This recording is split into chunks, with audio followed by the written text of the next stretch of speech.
Let's talk about freedom. Freedom in your work and life for both yourself, but also your team members. When it comes to the workplace, we often feel constricted. We often feel confined to the way things are. But as a leader, you have an opportunity to really create the culture you want for yourself and for your team that may be able to liberate everyone to really pursue their passions while achieving the common goals that you have as a business. So we're going to talk about finding work-life blend. We're going to talk about pursuing your passions and really discovering your purpose and your why. Then we'll talk about finding white space in your life, not only on your calendar, but actually in your life and in your being, that will really create a sense of freedom and a sense of breath. We'll talk about entrepreneurship. This is one of my favorite topics of discussion.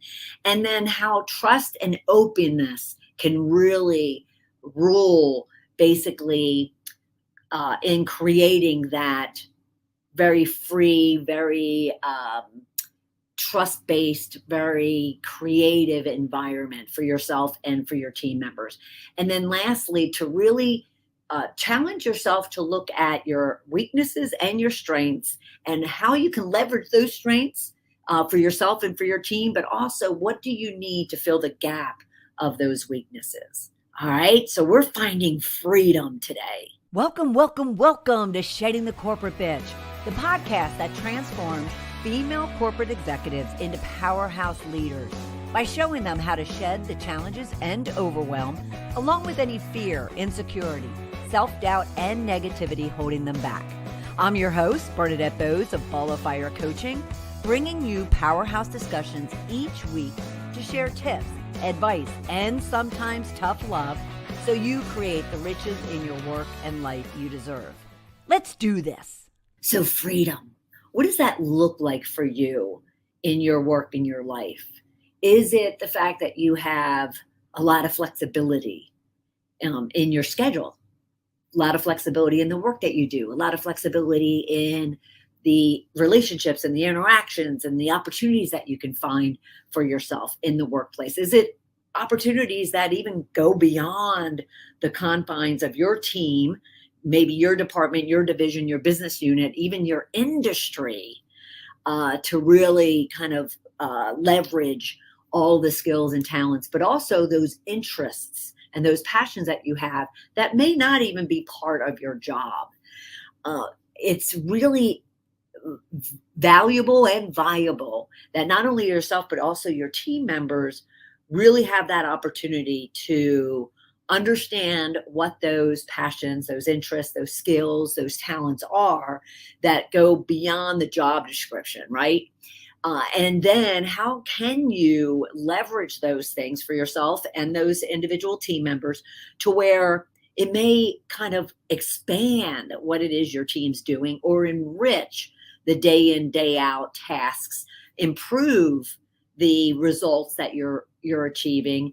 And in the meantime, all of you are feeling a lot more valued. You're contributing a great deal more, not necessarily the amount of work, but just the fact that you're contributing more creativity, more ideas, more innovation, more problem solving, more decision making, more opportunities for, delegating and creating projects and initiatives that move your business forward. So really the first thing I want you to be thinking about is, what is that work-life blend that you want to find in your life? What does it look like? Now, I don't believe in work-life balance. I've yet to accomplish it myself, let alone a great deal of my clients. How I like to look at it is a blend. How do you blend what you do from a career perspective, and then what you do and or want to do in your life? So how do you create a blend that works not only for yourself, not only for your team members, but more so for your family, your friends, your community, that you also spend a good amount of time and work effort in? So where do you find that blend?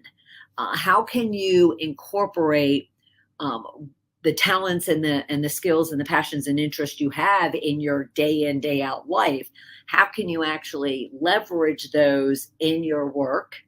So now you're blending those two things. You're not having to kind of separate, your home life and your work life. You're actually able to bring them together. So, for instance, over the last 4 or 5 years, I've started not only playing but competing in pickleball tournaments, and it's an addiction of mine.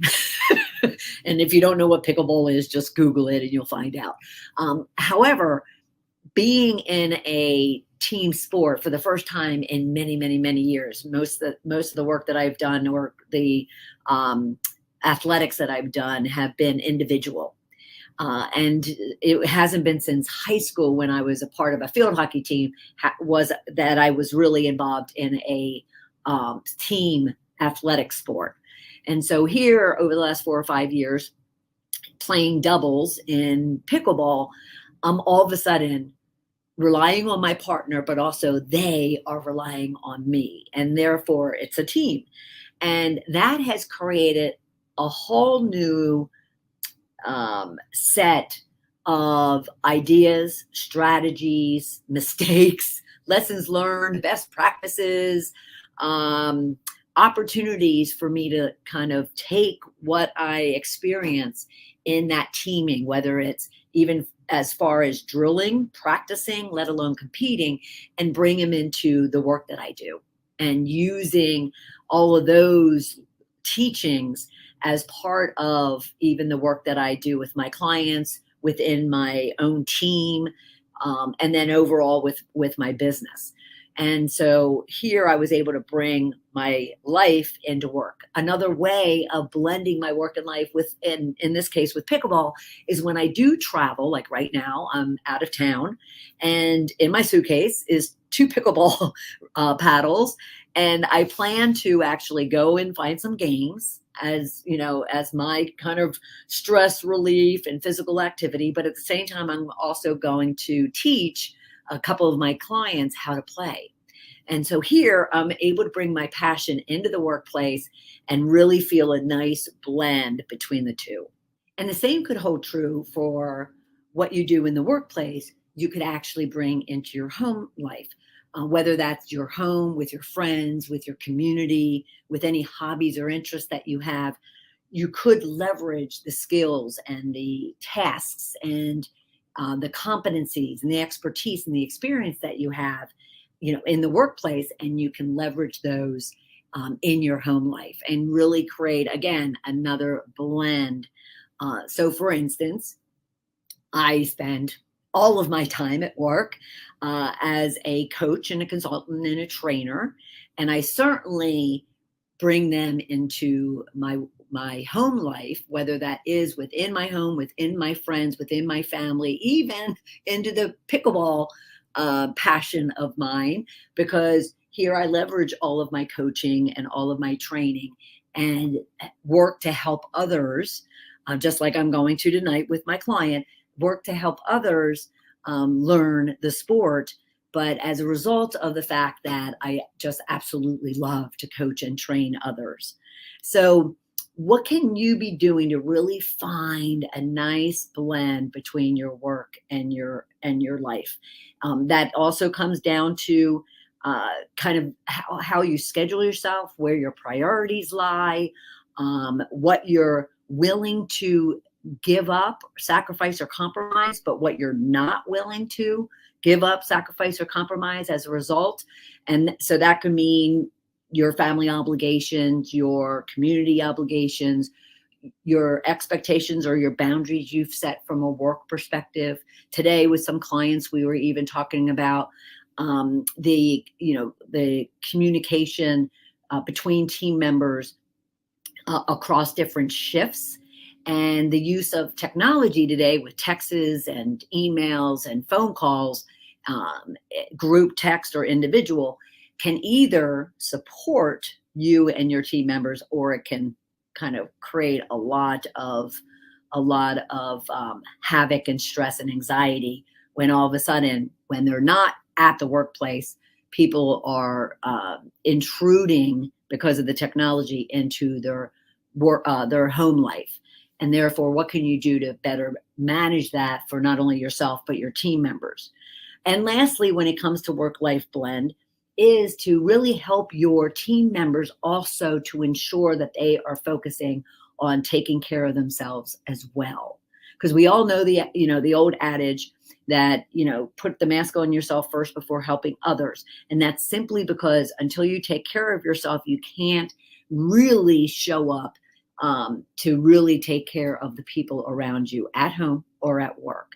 And so really also as a leader, help your team members to find that blend, make sure that they are taking their lunch breaks, that they're, nourishing themselves, that they're getting enough sleep, that they're able to take vacations or day offs to refuel and really be able to then show up in the best way possible. All right.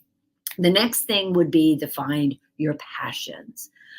Many people that I talk to at all levels of an organization will tell me they really don't know what their true passions are.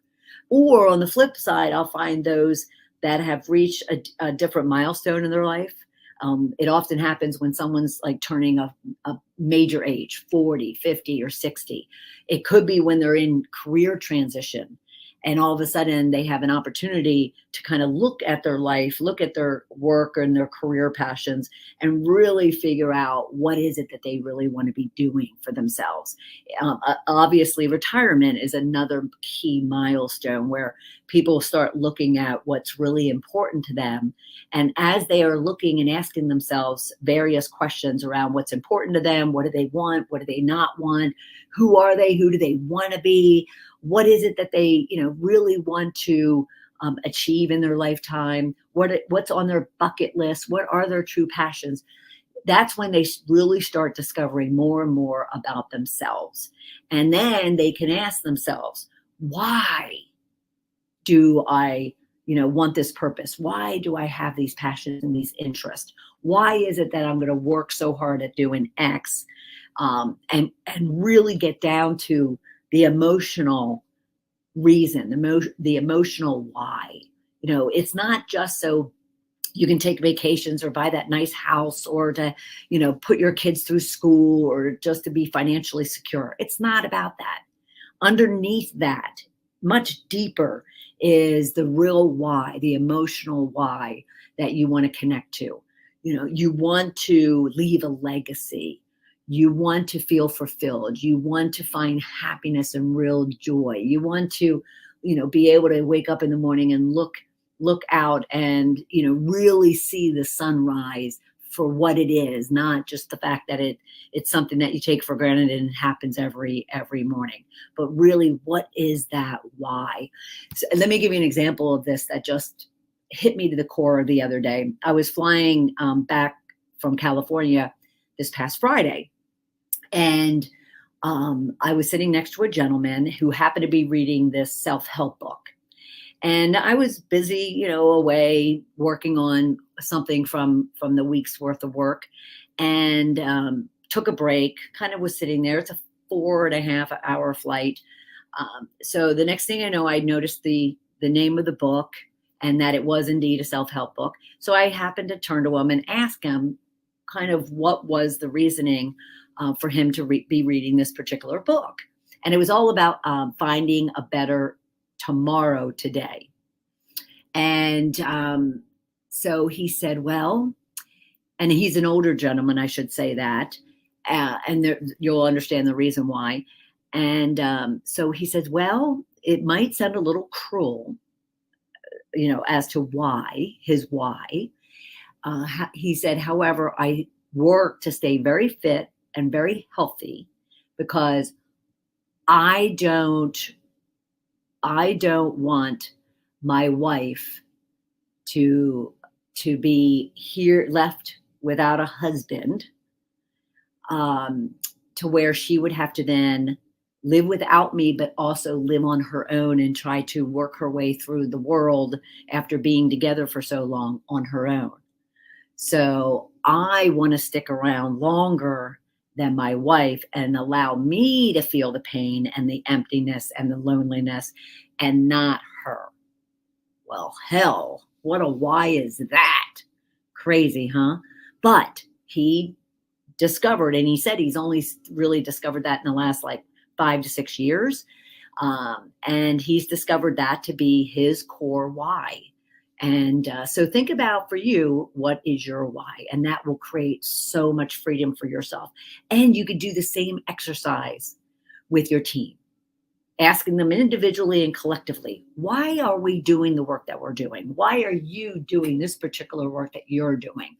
Why is it important for you to be good at what it is that you do? Why is it important for you to collect this paycheck? Why is it important for you to make a difference, amongst the team within the company, so forth and so on? So help each other to really find not only your work-life blend, and your purpose, but also that why. Then I mentioned to find white space. White space means, two things. One can be very technical. Find the white space in your calendar. Leave yourself time in your calendar that is not full. That's white space, to where you can fill it with meditation, a walk, a phone call to a friend, a lunch out of the office. Find that white space. At the same time, it also means to find space within your mind and your heart by releasing and shedding those things that are not working for you, those people and places and things, to where then you have space within your mind and within your heart to fill it with other things that bring you joy and happiness. And that will also help you find freedom. Now, I talked about intrapreneurship being a favorite subject of mine, and we'll actually do a future discussion on this. But what I mean by this is, even when you work for another company, find those opportunities that maybe someone else isn't addressing. Maybe it's a problem. Maybe it's something that's broken. Maybe it's an opportunity that you think would be really beneficial for the company. And go ahead and pursue it. Go and seek the sponsorship and the support to say, hey, look, I think this needs to be solved or looked at or created or innovated, and I'd love to take it on.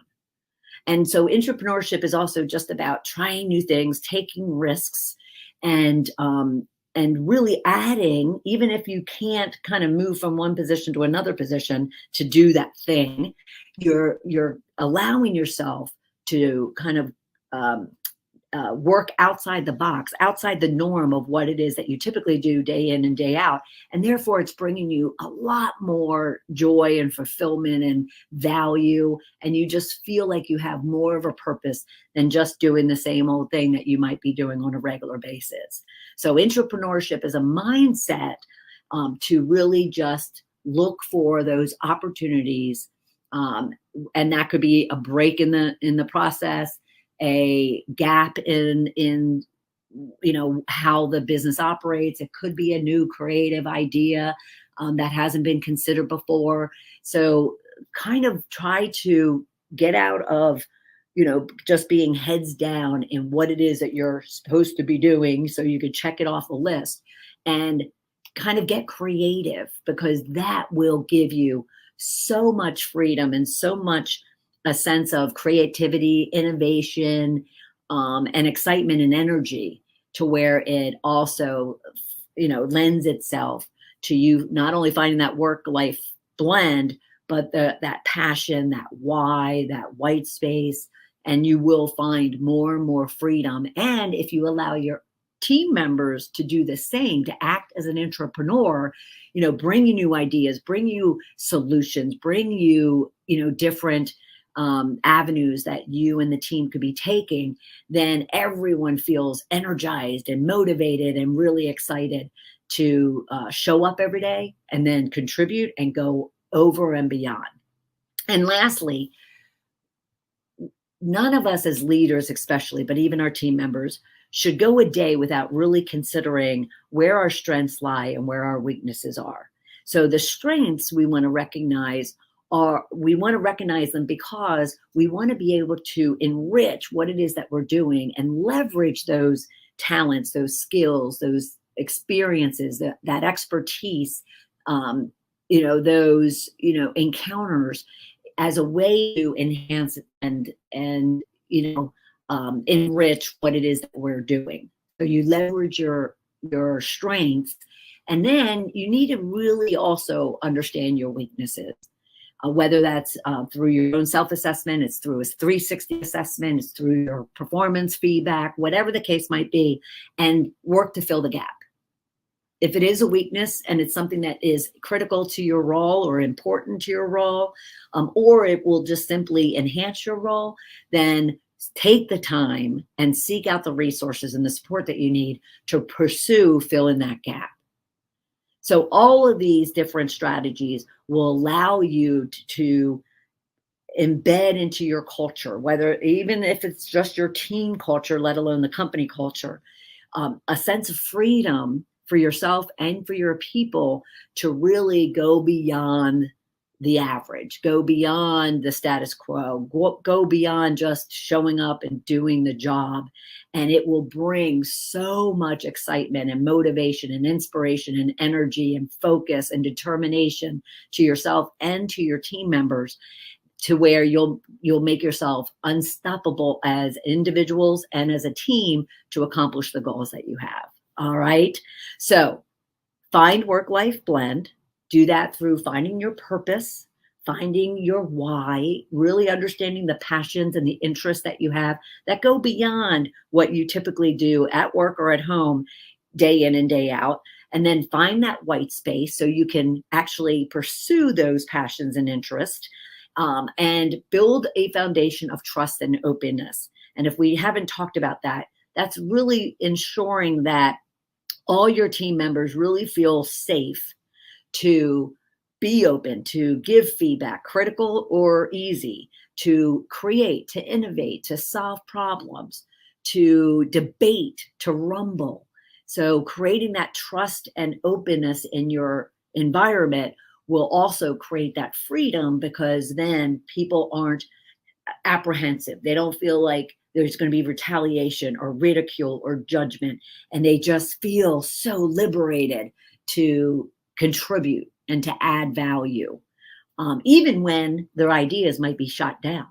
All right. And then we talked about entrepreneurship, creating those new ideas and really thinking outside the box. So then you can really lean on your strengths to enrich what it is that you're doing each and every day, helping your team members to find their strengths, as well as identifying the weaknesses, so all of you can fill the gap and have that freedom that you're looking for in your work and in your life.